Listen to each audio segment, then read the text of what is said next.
It's pronounced. There's no R at the end.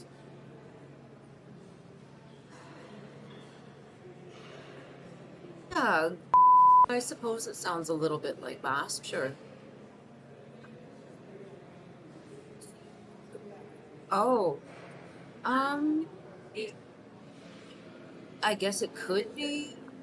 I don't really know. I know my family is from Spain, but I couldn't really tell you any particulars.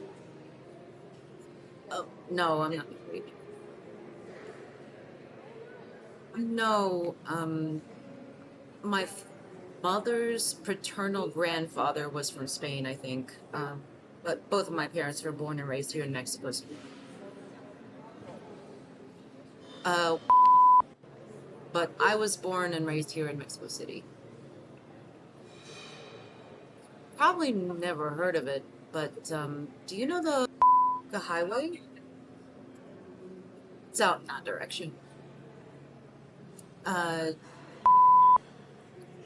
Most people know of a water park called, so whenever I say the name, that's usually what people think of. But I'm not sure it's even still there anymore. I haven't been over there for years. Oh no, no, I still live there. It's just that the water park isn't anywhere near where I live, so um, just has happens to have the same name. Yes. Um, yes, I do. Yeah. Oh, it's no problem. I'm 38.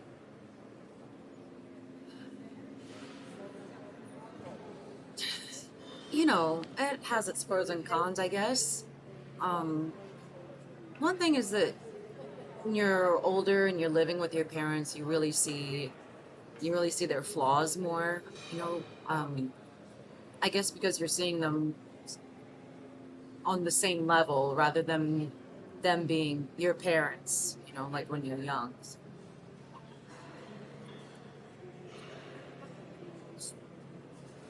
Yeah, yeah. I mean, I've definitely thought about moving out, but the way prices are here in Mexico City, I could never afford to live on my own unless I lived in an apartment. Yeah. Um, and it's what I'm used to, really. For me, I don't know. I just find apartments too small, really. And my parents' house is a lot of space, and I sort of have my own apartment, within the house, on the second floors. I have children. Yep, two, a boy and a girl. My son is 6 and my daughter's 9. What assumption is that?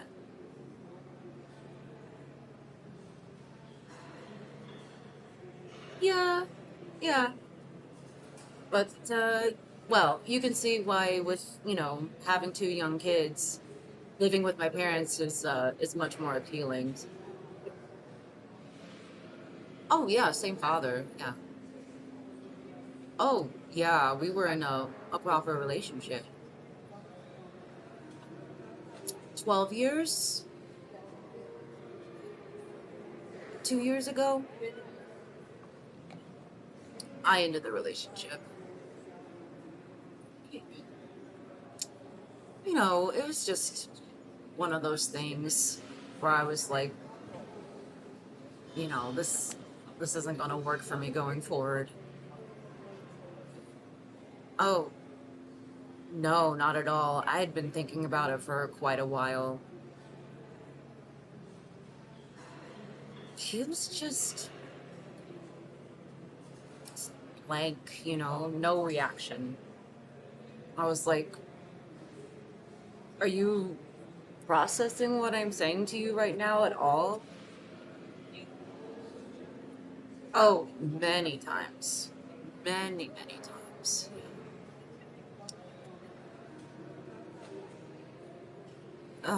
Nothing. Just brick wall, like I said. You know, Men tend to think of things in terms of black and white, and women tend to think more, yeah, exactly, shades of gray. Yeah. Um, it's just more nuance with how we feel about things, I suppose. And I realized I couldn't deal with that lack of nuance any longer. It's fine. There's no issues. And of course, it's important to me that my kids have a relationship with their dads.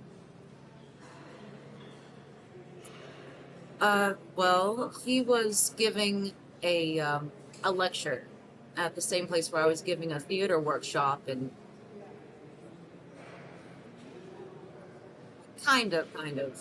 Um, I just really love the arts, anything I can turn my hand to. Like last month, I took a screenwriting workshop, and before that, I was taking a fine arts course. So,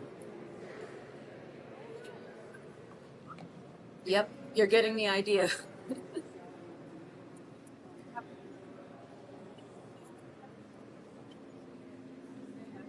You mean I come off as a mother, or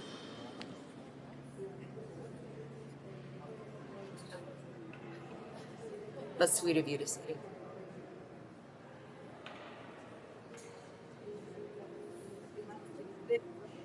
Well, the kid's father is a writer, a good one.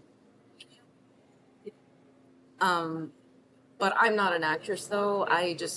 I enjoy all elements of the theater, including acting. It's just I realize it's really not for me. I don't really like being watched, and I don't enjoy being on cameras. Oh, it's okay. You can film. It's fine. Um, well, like I said, I enjoy the arts, but also,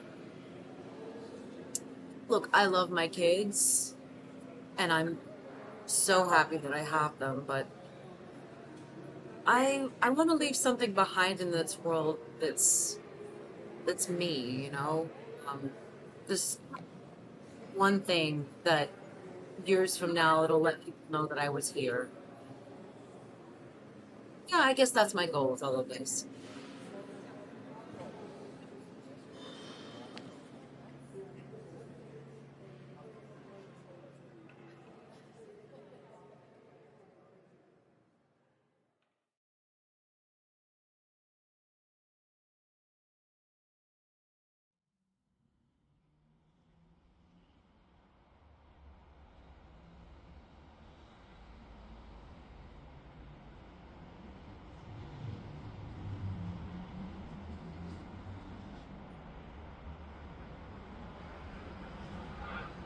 Me and my buddies would speak what we called double Spanglish. It was basically just a nonsense language that we invented so people wouldn't understand what the fuck we were saying. Because we just kind of found it funny, really. So instead of saying thank you, we would try to pronounce gracias as if it was pronounced by a gringo who had never spoken a word of Spanish and tried to read it gracias, which is an ass with grass on it, right? Es un culo pastoso. Or you would just say me metieron césped en el orto. Any of those work, really.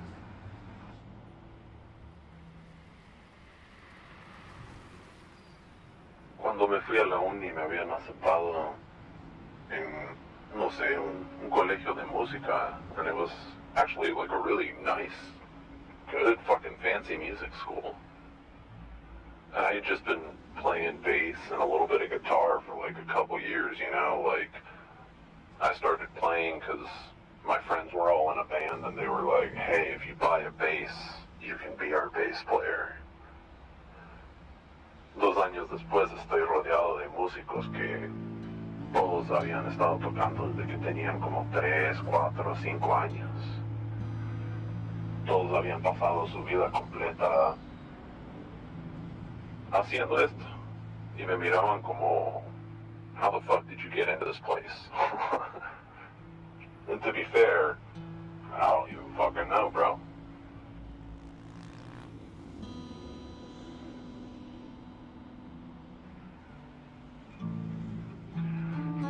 remember Pasachoa, man.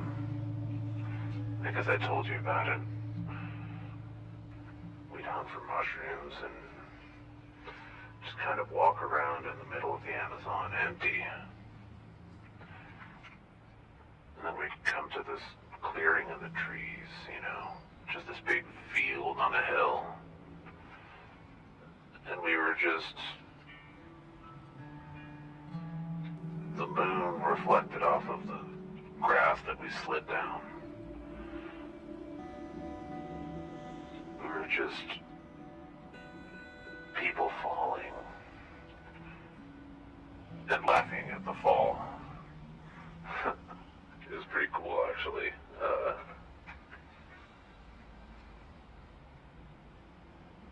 But we weren't anything, you know. I wasn't a gringo, I wasn't Salvadoran, I wasn't a Quiteño, I wasn't... I just was.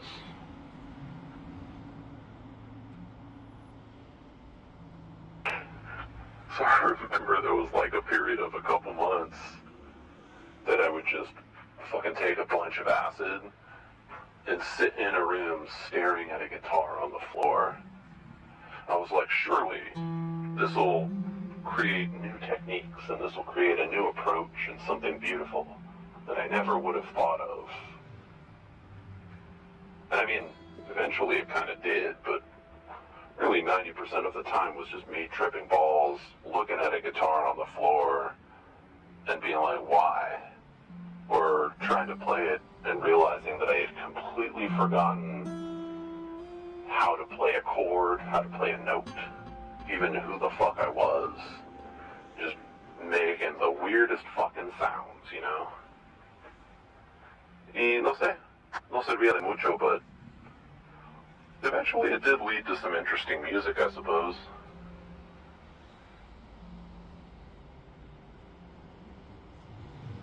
Me viniste a visitar en fiestas de Quito, me acuerdo. Ahí nos subimos una chiva, which is basically just like a really ghetto party bus, where, you know, there's no passageway between seats, it's just a bunch of benches with an open air and no walls bus. Y te podías subir al techo también, pero tenían como códigos, o sea, no podías tener un techo donde había gente sin un riel, pero el riel era de como 10 centímetros de alto, o sea, no servía de nada, era un gesto simbólico puramente. Y de ahí nos subíamos al techo y ahí había una banda completa, todos tocando con trompetas y trombones y guitarras y toda la mierda y cantando.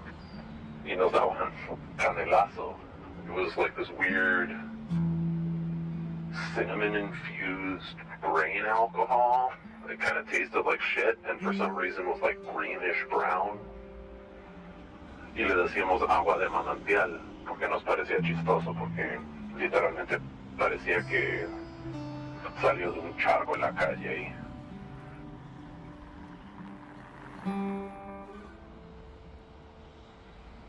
Every time I'd show up at parties at your place, it was just a complete cacophony of odd social groups and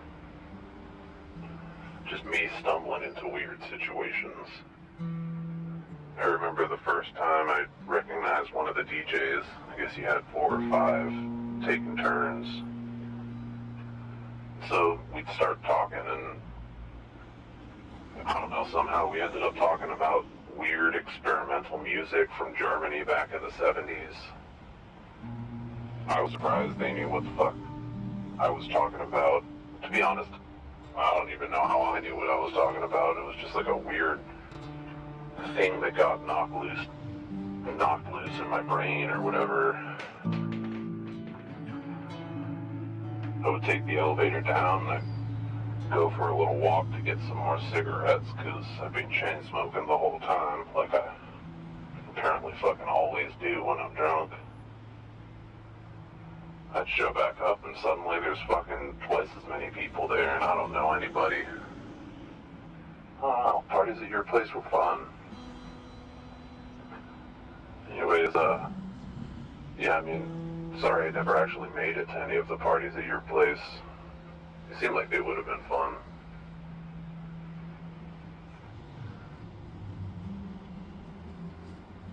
Me acuerdo cuando me mudé a los Estados Unidos. Como le decíamos en Ecuador, la Johnny. Era la primera vez que de repente me veía como el resto del mundo. I mean, there was people from all over, but I just looked like a generic, boring white guy. Just a random suburbanite. Y era raro, o sea, me acuerdo viviendo en otros países, en Kenia, en Rusia, en Tailandia, en Argentina, en Ecuador, hasta en Argentina, que todos son blancos. Me veían viniendo de 4 cuadras y era como que, wow, ahí se viene el extranjero, ahí se asoma el raro. But suddenly I could just blend into a crowd. And yet, whenever I talked to people who looked like me, I had no fucking clue what they were talking about, man. They'd tell me all this shit, I'm just like, dude, no sé. But they never would have guessed that I was anything other than a generic-ass gringo. They'd be confused when I didn't understand their references.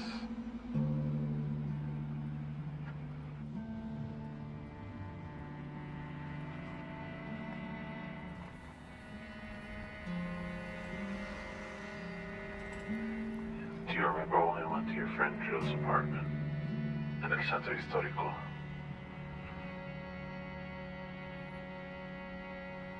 Kinda just went straight to the roof, right?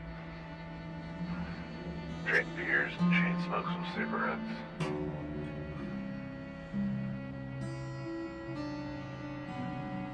You told me about third culture kids. I hadn't really heard the term before, but I guess it kind of applies. I remember my whole life in Ecuador. I was Gasparin. I was just a weird white gringo to them.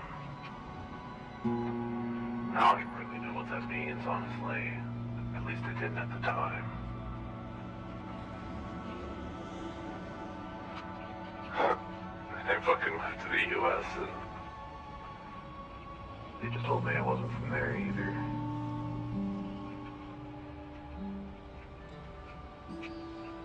I guess I was that, whatever, third culture kid thing. Who the fuck knows, man?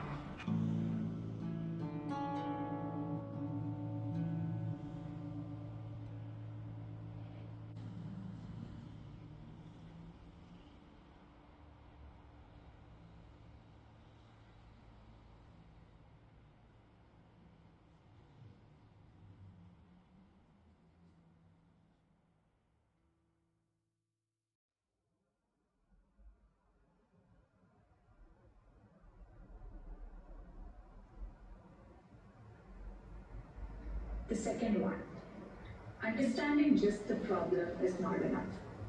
We have to also understand how the problem makes them feel. Understanding how the problem makes them feel is important to build delightful experiences. We see many products that has a feature that does the job well, but does that feature make you cringe or happy? That's where the difference comes in between a functionality or a feature and a MILOR Miner でその次オーギュメント AUGMENT オーギュメントでその次はディミニッシュ NISH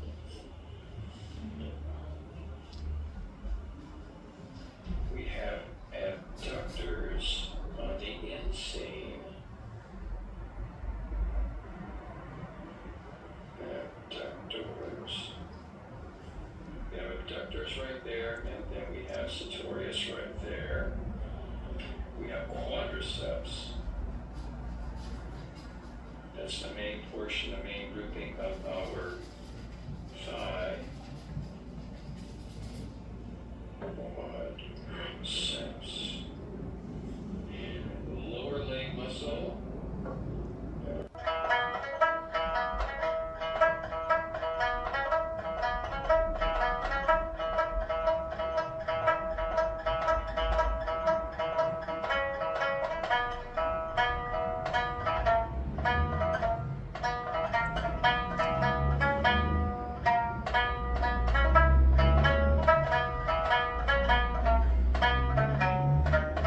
to navigate, cope, and grow.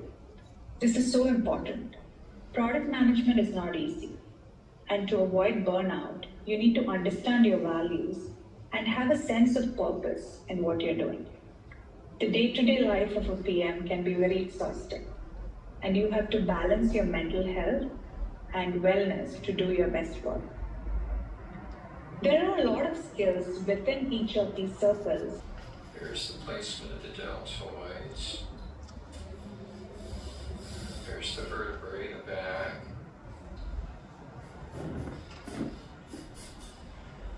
Arms.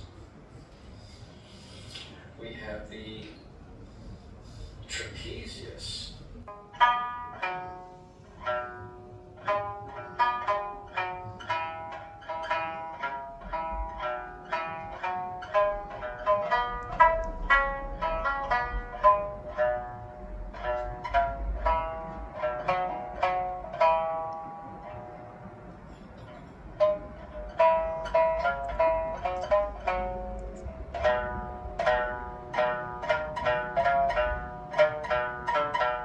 That we can learn and practice.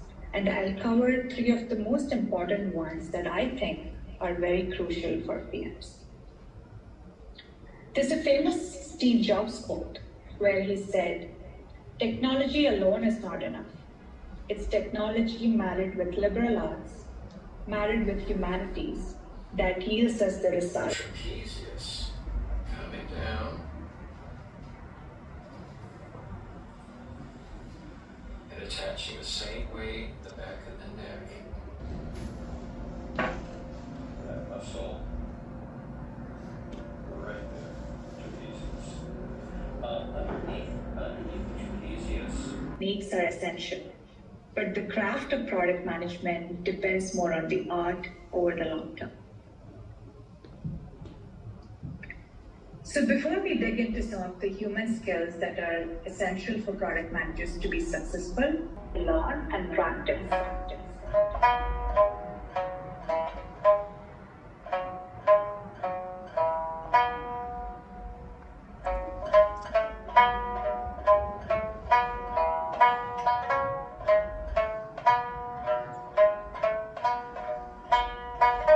Deltoids.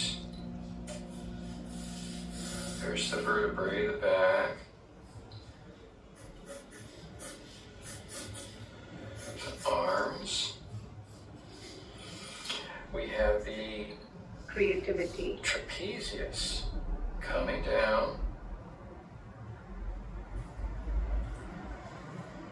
And attaching the same way the back of the neck as we saw.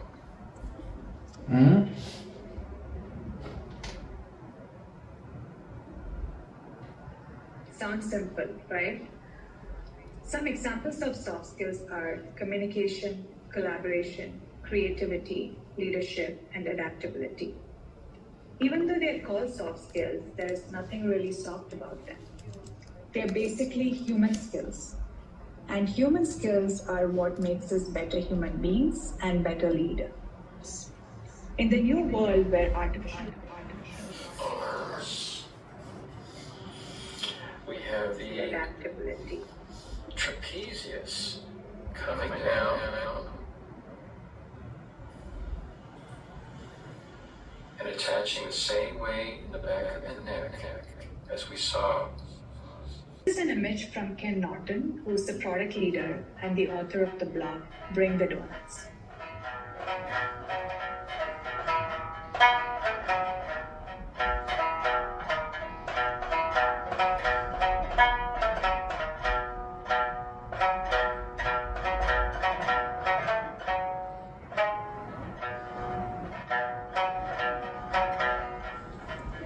Attaching the same way in the back of the neck as we saw. Within each of these circles,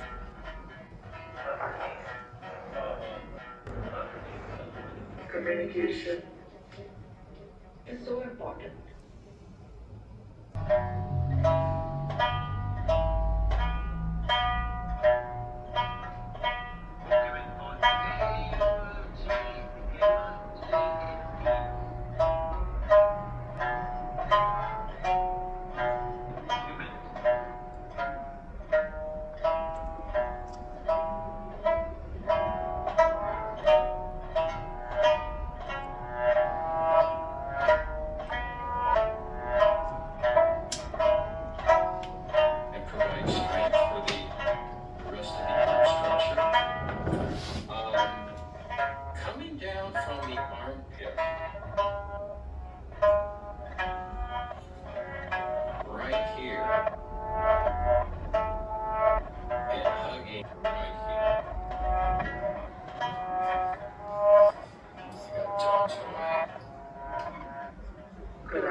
underneath the trapezius, right next to the deltoid, are these two little smaller muscles right by the armpit called Human skills.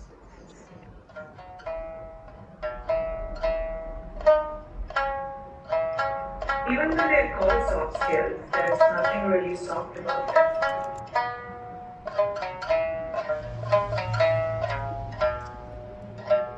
Navigate, cope, and grow.